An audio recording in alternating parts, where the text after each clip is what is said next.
Always helps when you turn your mic on. I apologize. I will edit this out of the version after we're done here. My goodness, you would think that this is my first show. Obviously not. This is now show 14 so far. Again, my name's Colin Livingston. Welcome to Talkin Torque. If you if you were able to read lips, you knew what I was talking about. But we we we covered a little bit of F1. F1 raced at Monaco, one of the crown jewels of the racing world. Indy was at the 500, one of the biggest races in the entire world. Indy obviously put on a great show, lots of passing, which is always going to happen at the 500 thanks to drafting. A little bit of a scary situation during a crash with the tire that came off of Kyle Kirkwood's car, ended up flying out of the stadium. Fortunately, all that happened was hit a parked car. Thankfully, no one was hurt. Lots of controversy towards the end of the race. How there were two red flags, restarted straight out of the pits and went straight to green. Not really sure what everyone thought of that, but getting back to F1, I don't care what anyone says. The series has outgrown Monaco.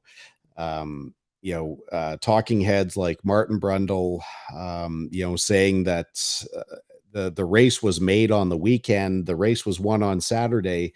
Obviously true, because you can't pass. There was a moment I took a screenshot during the race where 25 laps into the race, and there was a gaggle of cars. Esteban Ocon was running third.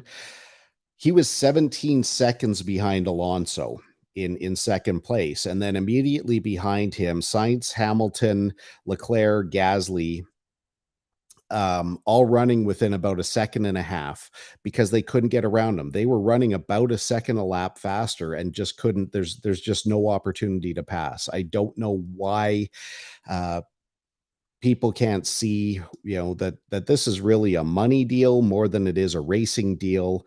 But yeah, it is definitely time for, in my opinion, it's definitely time for Monaco to be sent in the rear view mirror. So many more deserving tracks and so much more. Like there's already enough street racing. F1 isn't really a street racing series, although that seems to be the way that they're trying to go, getting their cars in front of as many people as possible in corporate centers. Miami's track is a street race, the upcoming Vegas race. But the cars really do their best on traditional road courses. Just by contrast, the race that runs um, in Austin, one of the obviously one of the newer tracks to Formula One, but that track, it provides great racing, long straightaways, technical corners. Um, just an awesome track. And then by comparison, we've just seen a couple of back-to-back races with Baku. Obviously the race at Imola was canceled, and that's a road course, but yeah, just really shabby. When the all the attention is focused on the celebrities that are there, the pictures and the video of the marina and all the multi-million dollar yachts and all the stuff that goes on around the track, versus what should be the focus, which is racing. Again, it's time for a change. We had an off week in karting, which was nice. We spent a little bit of time out at the track yesterday getting some customer things done, working on a couple of projects that we have coming up. um, but this weekend, fortunately, F1 returns to a regular track. They'll be at Barcelona, and then IndyCar IndyCar, and this is going to maybe sound hypocritical, but IndyCar does race fairly well on street circuits. I can't really say why, whether it's that IndyCar relies more on push to pass instead of the DRS. That the setup of Indy cars are just more suited with their aero package compared to an F1. I can't say what it is, but going to be really unique this weekend since they there's going to be a two-channel pit road. So half the cars are going to go down the left side, half the cars are going to go down the right. Going to be very, very interesting to see how that plays out. Um,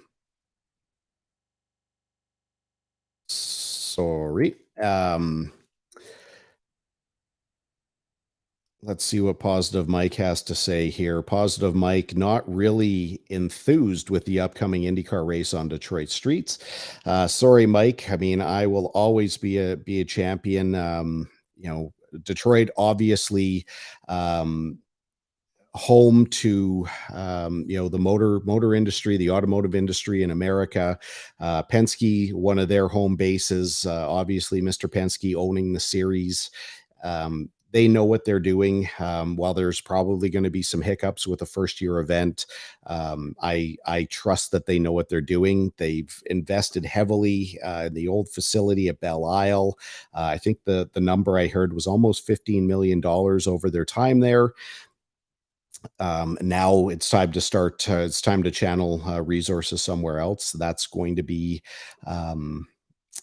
I think it's going to be great. And getting to see F1 this weekend back at Barcelona, big changes. Sorry, I shouldn't say big changes. Big change to the track, taking out the final chicane, opening it up. So it's going to be more of a free flowing circuit out of the, what's now the second last corner. Hopefully it allows a little bit more passing. They're definitely going to be carrying a lot more speed onto the front straightaway than they did coming out of the chicane. And yeah, just really interested to see how that plays out. I'm kind of filibustering here. We're supposed to have a guest joining. I'm not sure where he's at. I might have to fall onto plan B here. But we'll just keep rolling here for a little bit and see what's happening. Normally I split the show. If you're new to us, I split the show halfway between the business that I have within Cantork and half within racing. Always like to cover the racing highlights, then usually get our guests rolling, and then whether they're business people or racing people, and then try and finish on racing. Sometimes things don't work out the way we want them to.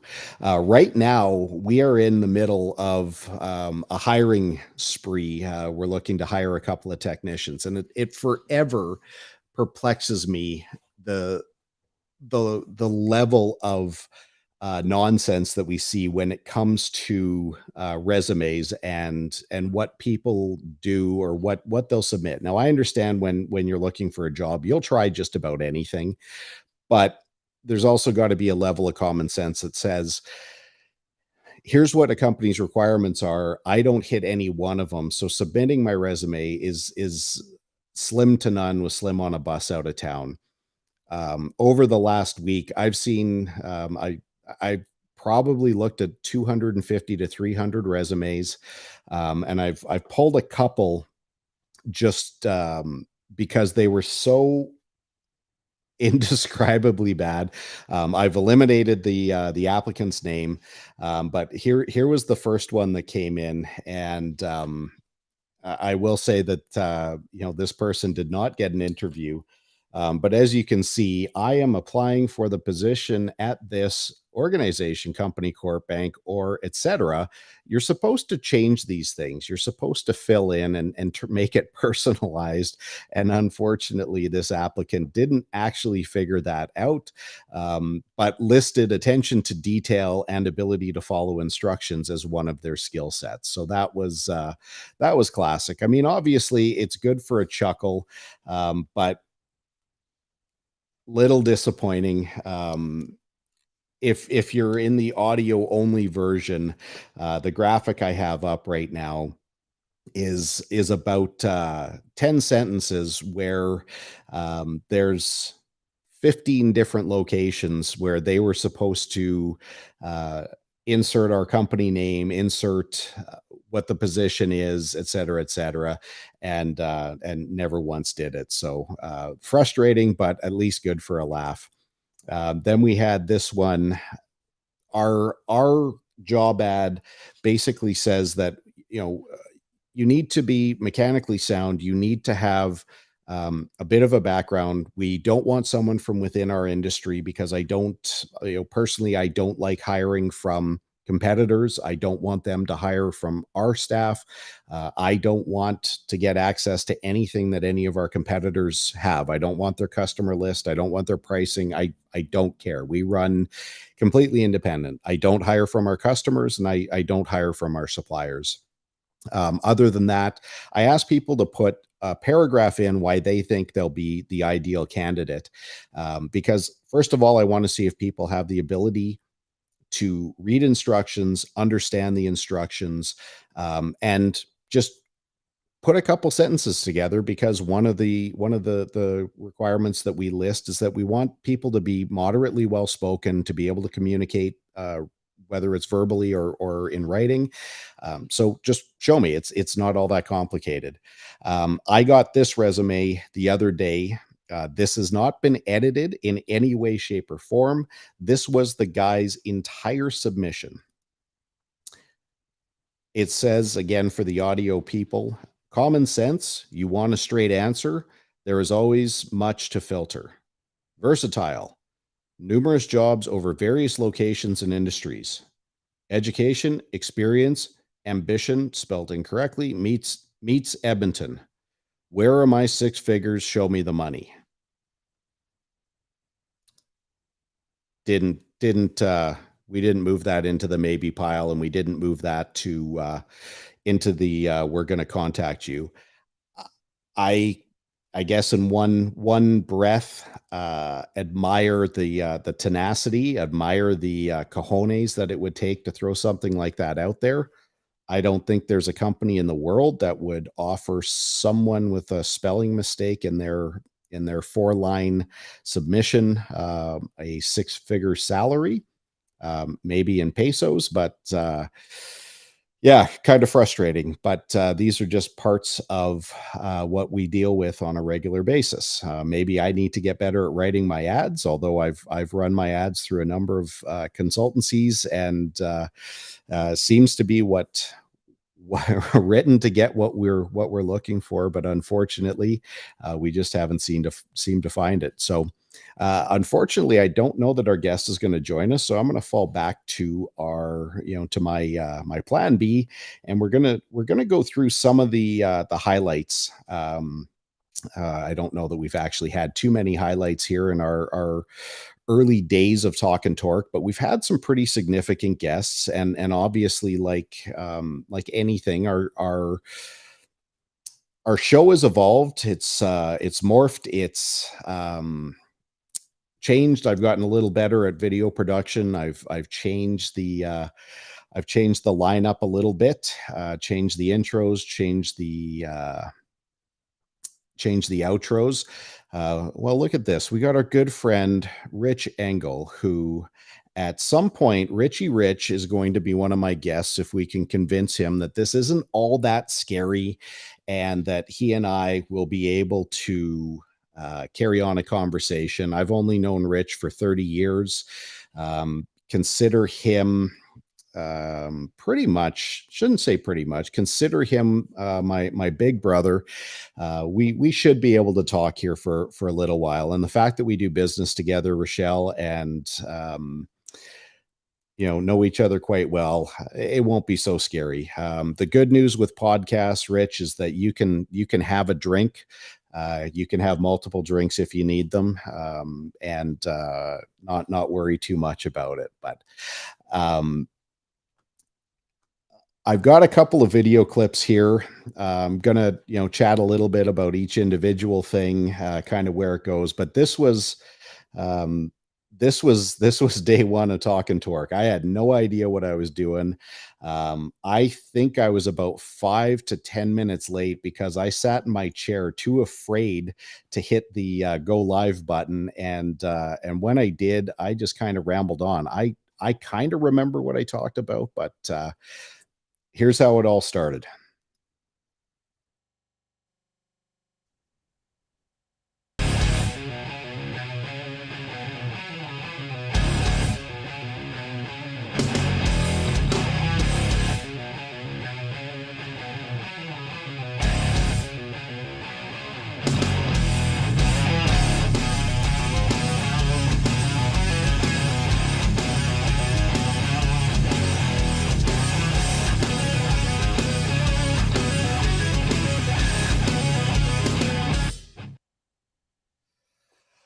Well, hello there. My name's Colin Livingston. I will be the host of Talking Torque. I'm glad that you're taking a look at this here tonight.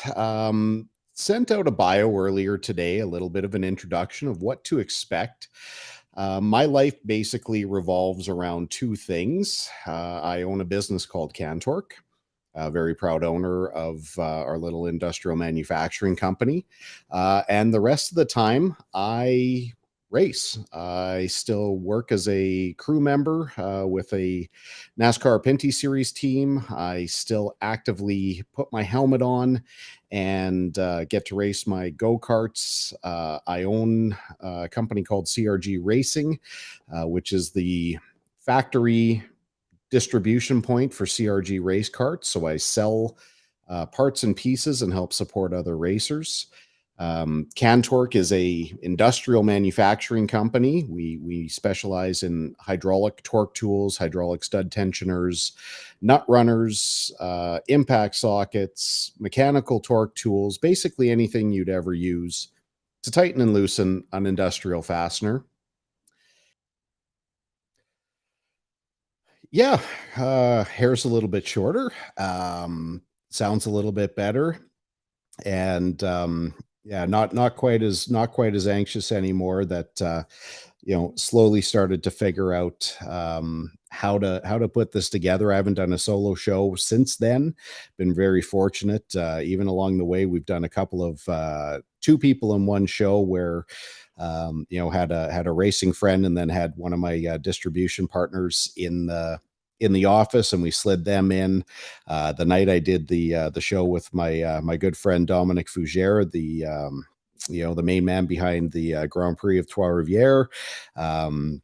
My son even he jumped on for a few minutes. Um, you know, I guess anything. We're just trying to have a little bit of fun here, trying to share some of the behind the scenes, some of the inside the ropes access.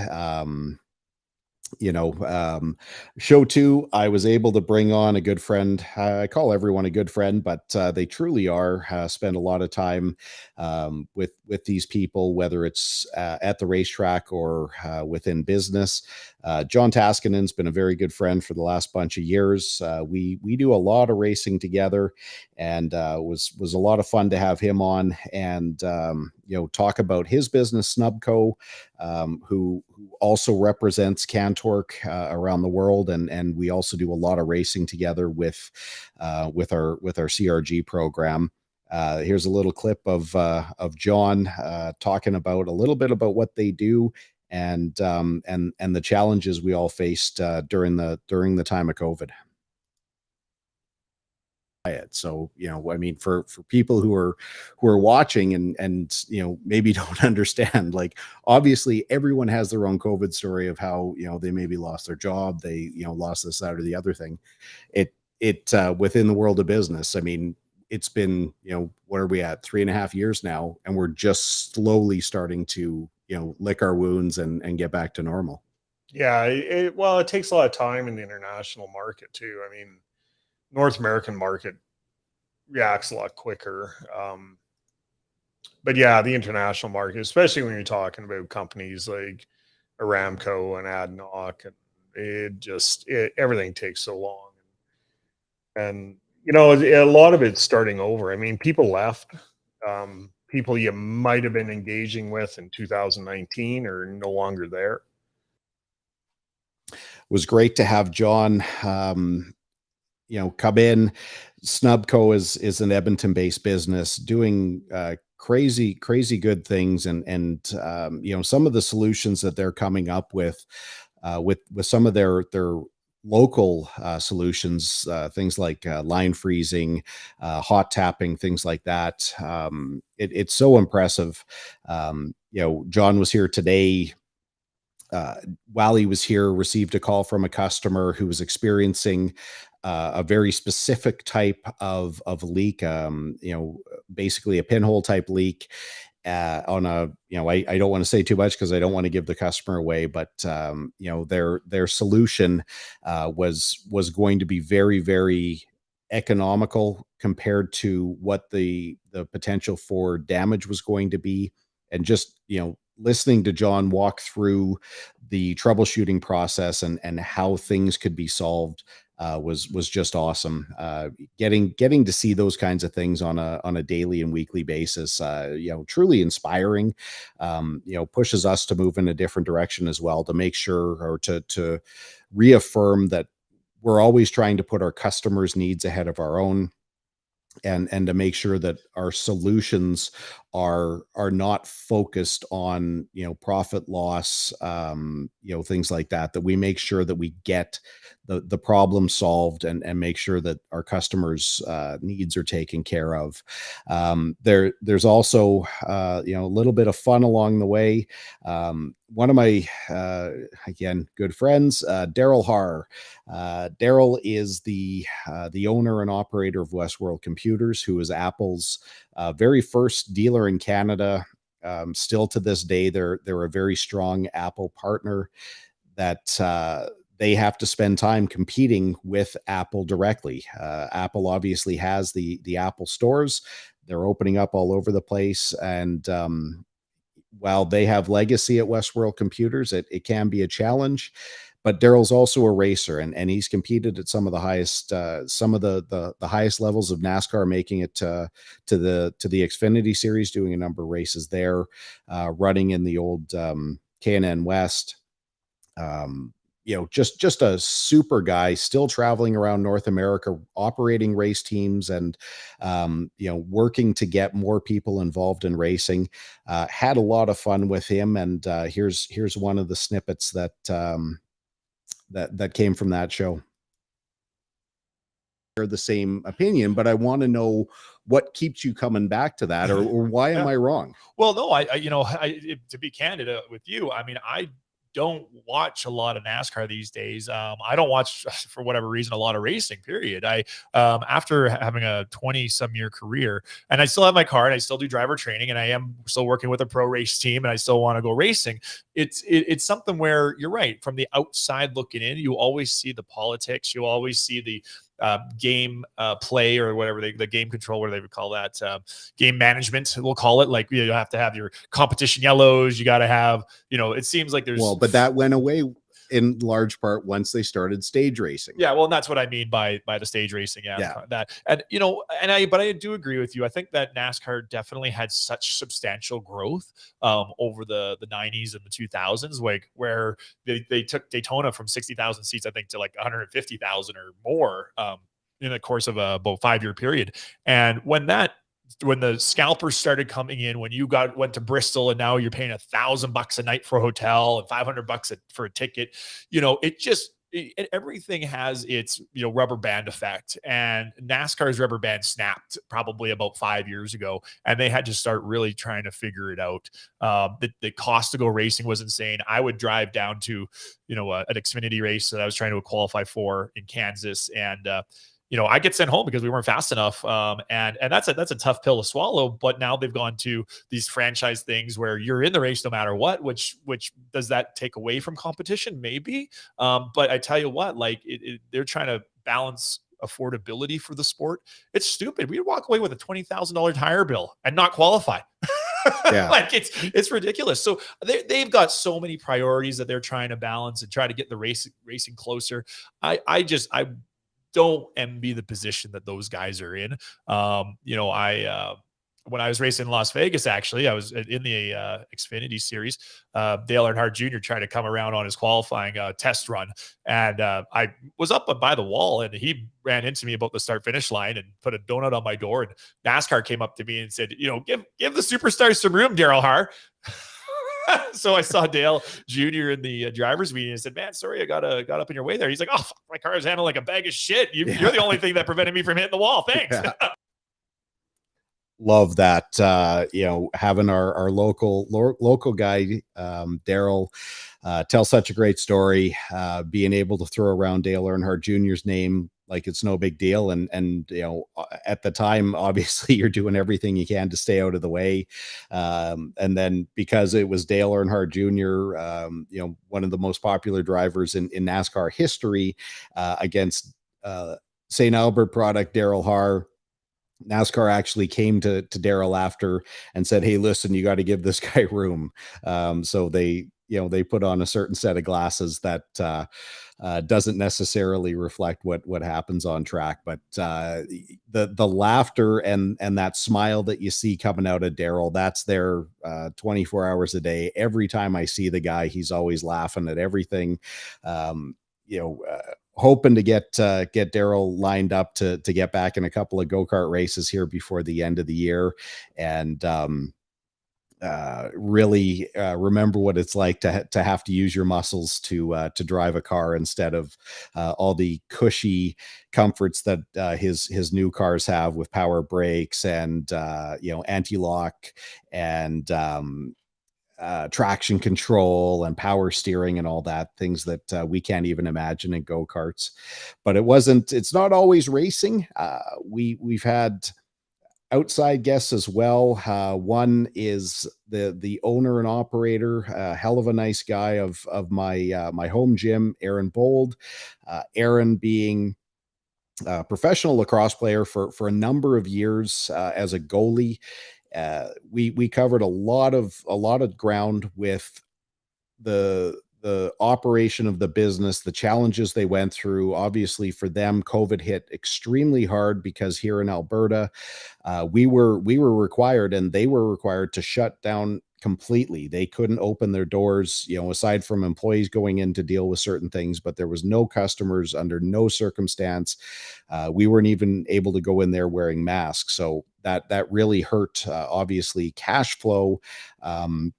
But then we got into a little of the behind the scenes. I was admittedly very, very ignorant when it came to lacrosse. I'd only seen a couple of highlights, obviously do some research and watch, but trying to figure out the mechanics of what was going on was really interesting.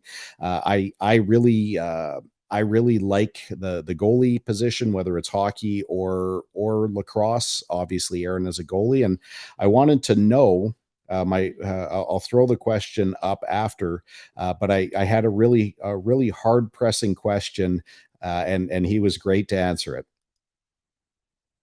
The shooters in the world just do it. They just do it. It's crazy. I don't know. So, I mean, from a goalie standpoint, if I was going to take a position in hockey, I would always rather be a goalie than a skater, just because I wasn't a really strong skater. But I'm super curious.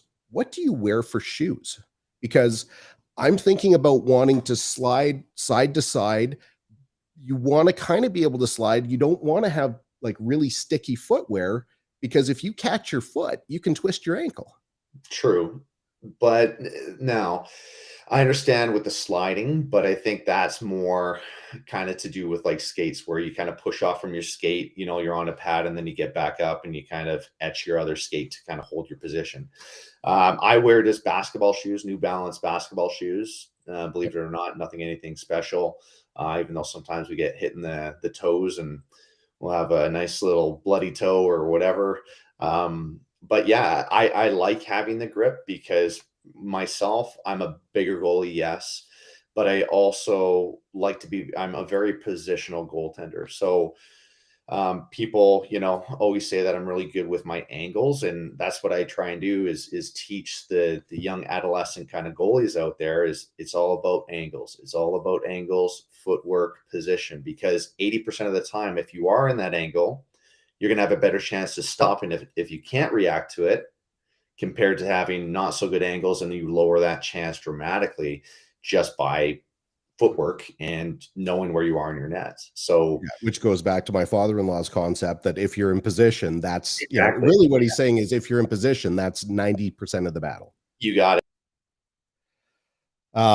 I could talk to these guys all day, and as that clip's going on, I know that this maybe seems smooth or maybe seems awkward. I'm not really sure what the perception is, but to go back through these episodes and cut these little sections out, I mean, it was hours and hours and hours of time because I don't remember exactly the sequence of events that these things happen. I want to go back and kind of cover the whole thing, and then to extract the video, to trim it down so it moderately fits. As I get to future episodes, which we won't be able to cover today, one of my most recent, we had Alex Tagliani on. Alex was extremely verbose. It was kind of fun to have a long form, non-structured interview.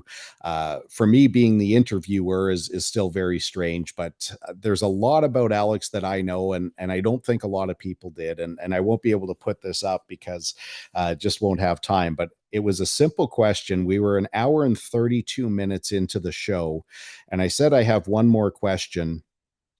The highlight of him answering that question ran into a 25-minute clip, and from the hour and 30-minute mark, we weren't done until almost 2.5 hours. So it was plenty of fun. I don't know if people enjoyed seeing it or not, or if they learned anything, but we both sure had a lot of fun. I'm not 100% stuck in the world of Alex. I get along with the overwhelming majority of our competitors and teams that are in our NASCAR Pinty series. I don't run around glad handing everyone, but from time to time, we'll always say hi to each other. Always, there's a time and a place where someone needs something from us or we need something from them. It's always very satisfying to know that we were able to help somebody out, or that we got to watch Scott from 22 Racing loan a drive shaft to Daniel Bois during the Canadian Tire race a couple weeks ago, or we needed a carburetor because there was something that we weren't happy with the carb or whatever. In the NASCAR Pinty's garage, I can promise there is no nicer guy, and I will say this to the day I die, than Larry Jackson. Larry just is plain and simple, always friendly, always super positive, crazy hard worker, spends all winter, rebuilding his cars, trying to upgrade them as best he can on candidly a very limited budget. But had him on, this was show 5, and we got to talk a little bit about how we met and our first interaction together. That's how I got his hands dirty, right? So that's how I got roped into being your spotter the first time at St. Eustache. Is that because you only had a small crew. You made it there, but you had enough hands to keep the car physically running, but you didn't have anyone else to put a headset on. And Sean Gibbs, who was the flagman and an official at the time, came into our hauler and said, "Hey, can you spot for Larry Jackson?" I'm like, "Who's Larry Jackson? Who's that?" He's like, "Oh, he's really great guy." I'm like, "Geez, I've never met the guy. I don't know." He's like, "No, he has to have a spotter. If we can't get him a spotter, he can't run." It's like, okay, I wasn't really doing anything anyway besides, getting in my guy's way. And then away we went. Yeah, I think we had a pretty good time that time. I don't think we did talk anything about racing. I think we just chatted and laughed and hooted. Yeah, it was so much fun. Yeah, well, at the risk of violating the driver-spotter relationship and what could have been a private conversation, I think it started when we were doing parade laps, and you said something to the extent like, "Hey, spotter, you got a drink up there?" Like, "Yeah, I got a bottle of water. Why?" Like, "No, no, no. Are you drinking up there?" Like, "No, why?" He's like, "I'm drinking in here. Let's get this thing going." Party started. I knew I was in good company at that point. Yeah, when we went racing back then, it was all on our dime, our own car. I'm pretty sure. The guy's a beauty. Just love them. Larry, Wendy, their whole crew, Phil, their spotter. Phil and I always seem to cohabitate together. We'll forever, we miss a call. Sometimes, as a spotter, we're listening to our team channel, but at the same time, we're required to listen to NASCAR so that when NASCAR gives instructions, they give a rundown of what's going on. We have to listen. And from time to time, they're talking at the same time. And depending on how you have your volume set and depending on how good you are at paying attention to multiple things simultaneously, you will often miss a call from NASCAR. And really fortunate, Phil pays attention. I pay attention. Kenny from the 20 car, he pays attention. We all seem to be able to help each other out, especially when the call is relating back to our team and actions that we have to take. Just really thankful to those guys and everyone else in our NASCAR Pinty's series garage. That same show, I had distributor friends of ours from MFM Tools, part of the Mikisu group. They were in town getting a little update, seeing our latest products, the developments that we've had in the shop. And, while they watched the majority of the podcast live, just kind of sitting in behind my desk, we then had, one of their reps, jump on and we did a few minutes. This is a quick little snippet. Unfortunately, Mike wasn't on mic all that well, but did a pretty good job for his fledgling visit onto Talkin Torque. What was it about us, without being too ass kissery, but I'm not looking sales. I'm not looking for ego stroking, but what was it about us that appealed to MFM? It's a great product. It's a product, not only is it great, but it's Canadian made. So we're keeping the money in Canada for the same products, only better, that you can find elsewhere. So now we're getting distributorship. We're getting not distributorship, but you guys are manufacturing these tools right here in Edmonton. This is something that we need more of. We need the knowledge from Canada for Canada. We need the tooling from Canada for Canada. And we can get these tools. There's no supply chain legs. There's no shipment legs from China. There's no metal missing. It's right here. This is what we need. It's not a huge dollar difference. These products are amazing. They're lightweight. They're top of the technology right now for bolting. And this is what we need to do more of and do better of in Canada. We just need to keep everything local. Yeah. And you couldn't see the one picture that I threw up. I'll throw it back up again, but pulled it off of your website where there's a technician servicing a hydraulic torque wrench. Now, you and I could take a look at that torque wrench and we know that this is a competitor's tool. This isn't one of our tools. And, but while I take a look at it, it's like, it's not one of our tools because we don't have the same repairs. We don't have the same likelihood of failure as some of our competitive products. Oh, exactly. There's less failure. It's ergonomically correct. There's less injury. They're a light tool. And that's one of the huge aspects over any of the competitors, because it's fine when you have a handheld tool, but once you get into the larger RT8s, 10s, 12s, it's a heavy tool. And these guys are having to crane competitors' products where yours just takes 2 guys. Yeah. And what are the what are the kind of criteria that your customers are asking for? Like, do they care about Canadian made? Do they care about speed, weight? Do they care about price? What is the criteria is right now? It's more or less what they had in the past, and they're slowly but surely getting out of that. But it's carrying over. Well, we already always had this competitor's product. We have a full fleet of them. Why would we change? And it's because it's Canadian made. It's because it's safer. It's because it's lighter. Because there's no lag when it comes to getting parts. So the repairs are quicker. Repairs. If there is, we get them same day. So it's just getting in their heads and making a change. And we're slowly seeing that. These tools are faster. They're more slimlined. It's just a win for everybody. Yeah, I appreciate that. Conversely, we were after Mikasu for a long time. That was, between my sales guy and myself, strategically, there was a decision to be made whether we go up and open up our own shop and then try and do everything directly, or do we find someone that we can support that can be our face in the region? Because Fort McMurray from Edmonton is, call it a 4-hour drive. I think from the outskirts of town to the outskirts of town is 399 kilometers, according to my memory of the road signs. But it's not, I've done the trip up and down in a day, but it's not really a day trip. So we need to have, an establishment, and what Mikasu does really well. I mean, I think you guys are far better known for your repair services than your sales services or even your rental services. But it was that presence that you guys have so many established relationships. You're the first call for almost every repair and are so well positioned and so well respected in Fort McMurray that it was, for me, it was the only choice that it just took a long time to get lined up.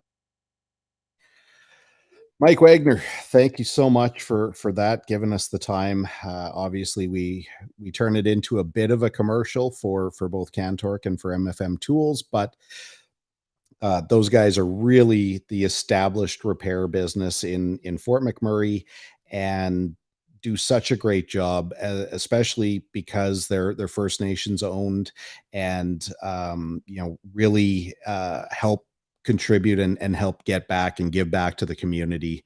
Really, really thankful to be able to work with those guys. And at some point, obviously, we're going to have to try and get Mike back. By the time we got to show 6, I made a slightly strategically smart move, brought on one of the best guys in racing, Dominic Fugère. Again, Dom is the big manager of the GP3R Grand Prix de Trois Rivieres, one of the greatest motorsports events. I will put it side by side with the Indy 500, mainly because of the fan engagement. The race itself is always awesome for our Pinty series. We will race alongside some of the Road to Indy ladder series. There's often F1600, Formula Ford, CTCC. We get all kinds of stuff, and it's usually a 2-week event where there will be Global Rallycross and then the road course. But the town itself supports the race so well. I mean, it's obviously not uniform. There's always going to be people who complain about anything, but the race is awesome. The town gets behind it. Traditionally, there's fireworks display on Saturday. There's Ferris wheels downtown. They shut down their pub district to motorized traffic. Really, really, really cool setting. But we got to pull this little clip. I mean, Dominic, he's like having Alex on, kind of like when I had my buddy Dean Blundell on. When you bring a proper broadcaster on, you almost don't have to ask a question. You just kind of have to wind them up, and away they go. And Dom was just great. Here's a quick little snippet of his show. To a lot of very big memories for me as well, but I'm not going to share that. But the one question I ask everyone here, we've covered a whole bunch here, and I don't want to keep you any longer because you obviously have a lot more. It looks like your glass is getting empty, and I know you got better things to do. But attaboy, this is a pro here. You could be an Albertan with mindset like that. But hey, this is actually Ukrainian vodka from Saskatchewan. So it's Canadian. What's it called? Yeah, it's called Lucky Bastard. Okay. Guy won the lottery, decided to open a vodka distillery. You got it. I mean, made with Saskatchewan wheat, and it's honey pepper. So it's very sweet and very spicy and very good. My grandmother is Ukrainian, so I decided I couldn't get any Ukrainian real Horilka because of the war when the war started. So dialed up my friends in Saskatchewan and made sure that they were able to mail over a few bottles. Had them mailed to Ontario, if you can imagine, because they wouldn't mail them to Quebec for some reason. I don't know. But I was able to get them. So salute, mon ami. I'll send you the picture you want when we're done. You send me that name because I will forget. But because Saskatoon happens before GP3R, I can make sure that I have a bottle or two in my bag when I get out there. One of my favorite questions, and you're not going to get away without it. What's something about the race or something about your job that people don't know or that they misconstrue that you want to dispel the myth? That's easy. I still get asked, so what do you do the rest of the year?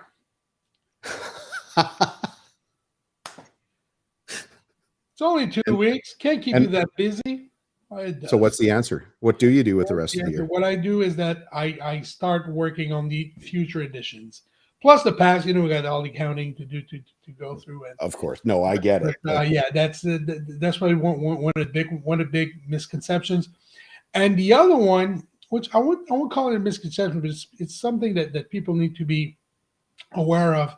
And the further away you are from the event, the more you know about this. But the closer you are, I'm talking about some people in the Three Rivers that wouldn't have a clue about this, is that our event gives our city I mentioned a calling card factor, but it gives us a reputation that's second around the world. Our MNA, Member National Assembly, was in London on vacation. Turns on the TV, Rallycross race was there. We are on the Nitro Rallycross schedule this year, we're on Stockholm, Minneapolis, Los Angeles, Phoenix, London, England. Well, Linden Hill, but still, it's an hour from London. And which one am I missing one? Anyhow, it shows you that it allows a small town like Three Rivers to have world-class ambitions, world-class exposure, and also be able to give people a world-class welcome when they decide to come and join us. Do you know the name Nicholas Brousseau? Poor editing on my part there to add that last question about Nick, former ambassador for Canada to Kazakhstan. I know that sounds like a joke, but it isn't. Nicholas is an awesome guy from Three Rivers. Just loved having Dom on. We'll definitely get him back on as we lead up to GP3R. We're hoping to do a crier group. Hopefully we can get a handful of our counterparts out to the race and do some live broadcasting, do some more fan engagement, and just have a good time at again, not just one of the best races, but one of the best events there really is. Thanks again, Dom. Really appreciate the laughs, and definitely will be bringing out the Lucky Bastard vodka when I next see you. From Dom was the first appearance, and I'm not sure if the last, but I got to pop my son Parker on. So Parker works within Talkin Torque. He's been my son for as long as I can remember. And just as a joke, made the comment that I asked him if he wanted to come on, and he said, for sure. I said, well, what are we going to talk about? He said, I don't know. So we just kind of faked it. And I have to admit, certainly was a little bit awkward because while I'm quite accustomed and very comfortable to talking to my son, wasn't so accustomed, especially without any kind of planning, to interviewing him. But I think we pieced it together. Now, welcome to the show. Thank you very much. Now, why did you want to be on here? Well, I got the offer while I was sitting around here, so And might as that's- well. And that's it. So we talk about torque. So this is obviously called Talkin Torque. Yeah. We just talked about automotive torque.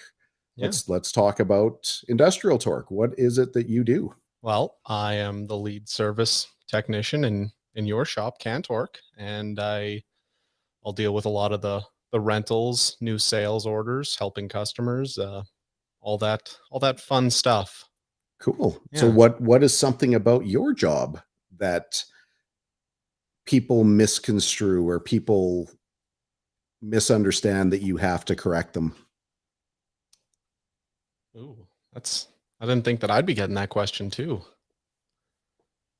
I think that a lot of people think that it's just automotive stuff that we do when I bring it up to them, when I talk about it, because they see you promoting a lot of racing with the Can Torque name. So it's like, oh yeah, you guys are in the automotive industry, right? It's like, no, it's more of a fun time thing. That's more of a boss man thing. He likes to do that on the side. How do you use your hydraulic wrenches on a race car? It's tough. And we don't. And race cars are obviously just an avenue for us to advertise. Exactly. Okay, so obviously yet again another terrible editing job. I candidly ran out of time because as dealing with the goings on within the business, trying to chop that together this morning, just flat never got back to it. So unfortunately, this is what you get in the world of podcasting, and this is why there's so many of them, because while they can be very time consuming, obviously any idiot like me can put one on. Just about to wrap up, but we had one more, and again within the world of the NASCAR Pinty series, this is a guy that certainly stands out. I cannot say a bad thing about any of our broadcast team. From Joel Robinson that runs Fuel Media, Todd Lewis, Dave Bradley, love them all. Really enjoy getting to speak to them virtually every race. I mean, once in a while paths just don't cross, but there's always seems like there's some kind of interaction. But long time friend, really awesome guy. We've done some traveling together. Adam we gave Adam a ride back from Saskatoon to Edmonton when he had to fly back a couple of years ago. Just love the guy to pieces. Awesome broadcaster, has great insight and really awesome perspective on the world of racing. Here's a little snippet of my chat with Adam. Yeah, it Now, works. Let's talk a little bit about GeForce TV. It's something, I actually don't have television service, so I don't subscribe to any of the feeds. For me to watch racing, I've got to go online. I've got to buy subscriptions to either F1 or to whatever, but you guys stream a lot of racing and have a lot of really good programming. Yeah, we're really proud of what we've put together. So GeForce TV was something that we started at Ohsweken Speedway, and the core team we have there is excellent. Like the only announcer I think that could compete with Dave Bradley to be considered the best would be Greg Kalman, the fella I work with at Ohsweken Speedway. Just absolutely fantastic. We have Spencer, who is a phenomenal producer. Of course, we have Clinton Jeffrey, and myself. And a few years ago, we just kind of thought about, what would it be like if we took our show on the road? Go down the highway to Flamborough Speedway or somewhere else, because at Ohsweken we were already incorporating a multi-camera production where you've got multiple announcers, multiple cameras, live switching. It was becoming a good production. And as much as 2020 was one of the worst years of my life professionally, the pandemic really helped GeForce TV get off the ground, because it was the only way to deliver motorsports to an audience, was to be able to stream it live. The competitors could come out, but the fans couldn't. And it just sort of catapulted us into opportunities. Yeah, it's great. For people who don't know, again, Ohsweken is a dirt track, running, typically sprint cars. You guys have a version of a late model out there? Yeah, we call them Thunderstock. So some tracks might call them bombers. Very entertaining. So V8 powered stock cars. I will go back. You and I had a number of conversations privately. I will throw myself under the bus. I've been very, very, very vocal about why, I believe that NASCAR should not, and specifically our Pinty series should not be racing on dirt. It didn't make any sense to me.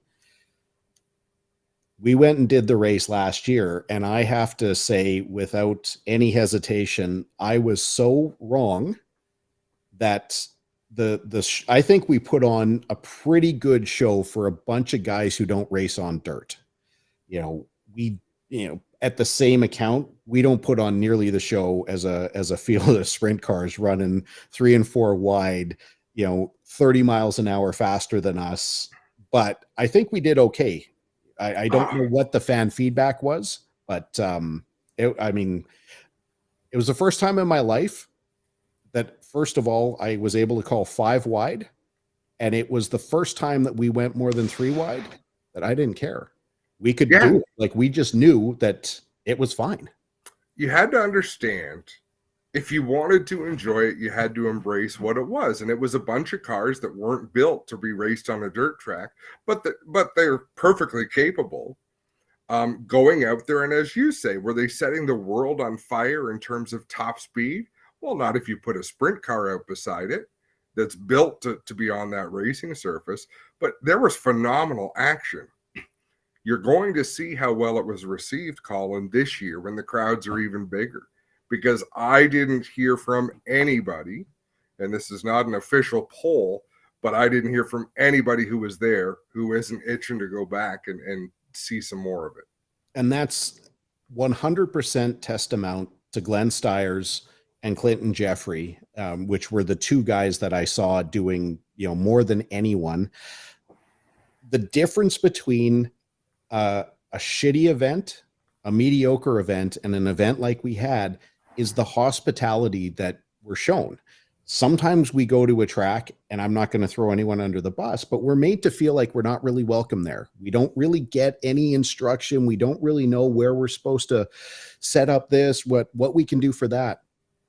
Clinton and Glenn could not have done enough for us. They made us feel like super appreciated. The story I keep telling is the next day, we weren't able, and first of all, my race night did not end until about 5:30 in the morning. I ended up hanging out with Stuart Friesen for a while, and then oh boy, why am I drawing a blank when I don't need to? But we ended up staying up just BSing for hours and hours and hours. Yes, there was some drinking involved, but that's not what we were doing. We were just getting after it. Matthew Scannell, sorry about that, Matthew. He and I were the last ones up. Finally got to bed about 6 o'clock in the morning. I was up by about 9 o'clock in the morning, and we open up, we're getting ready to shut the motorhome down. We're getting ready to move to wherever we had to go next. And I said, I don't believe what I'm looking at. And, Amanda's there with me, and she's like, what are you talking about? I'm like, look at that guy. She's like, yeah, so what? He's picking up garbage. I'm like, no, that's Glenn Stiers. This is his place. And he's out there in shorts and t-shirt, like crack ass the next morning, picking up the litter that everyone else couldn't be bothered, and just making the place immaculate. That, in one little microcosm capsule, told me everything I needed to know about Glenn. Mm-hmm. Yeah, there's a huge pride factor for all of us who work at Ohsweken, because we welcomed thousands of people who would have never considered coming to that track. We have a phenomenal family and community every Friday night to come out and watch dirt sprint car racing, and just awesome. I can still completely put myself back in that moment, opening up the blinds and seeing Glenn in his shorts and flip flops, picking up other people's garbage. That again, they just saw such great hospitality from the event and were so disrespectful to throw their garbage around. But huge respect to Glenn and everyone at Osh Weekend. That's halfway through our guest list in our short 14 episode run. We've got Amanda Green, my girlfriend. She did an episode. Troy Shellamy, one of my racing counterparts, owner of Shellamy Financial, highlighted Dean Blundell when Dean came on, and you know, since Dean came on, actually finally got to meet him face to face. That's gonna set us down the road for a whole lot of new adventures and a bunch of different ideas that we have going on. And for people who just don't know, or you know, still see Dean from his radio days, he could not be a nicer guy. Most sincere, thoughtful, caring, kind, awesome guy. Really looking forward to doing more with him and Cryer. Long interview with Tag. I'm going to try and chop that interview down a bit more for the next time we do a little highlight package. Again, asked one final question and the answer took almost 25 minutes. Kyle Stevens, local racer, go-kart, Legends driver, operator of a local automotive business, family-run business, Dynaco Automotive. Again, great family. That was a lot of fun. And then one of our sponsors, Dave Lloyd from Quick Wick, making these awesome. Do I still have it on my desk? I'll do the product placement. Making these awesome fire starters for anyone. Edmonton, we finally had our fire ban lifted, so anyone who's looking for getting back out and doing a campfire here in the city, if you're trying to do it without a Quick Wick, you're just wasting your time. But thanks as always. Really appreciate the comments. Really appreciate everyone tuning in. The viewers that we're getting far greater than I'd ever expected. Obviously, I shouldn't say obviously, if you can watch through YouTube, then we can get more interaction. You can obviously watch through Twitter, through LinkedIn, but those comments, they just don't make it back here. And ideally, we want to get to the point that this is more of an interactive program than just a bunch of people talking. Love answering the questions. Love being able to educate people and to really show what goes on between the running of the business and the operating of the race team. We'll be back next week. Not too sure with who. We got thankfully I got 7 days to try and put something together with a guest, and really sincerely hope you'll tune in. If you ever have any questions, you can always hit us up on the socials at Talkin Torque. You can also email me directly, hey there@talkintorque.ca.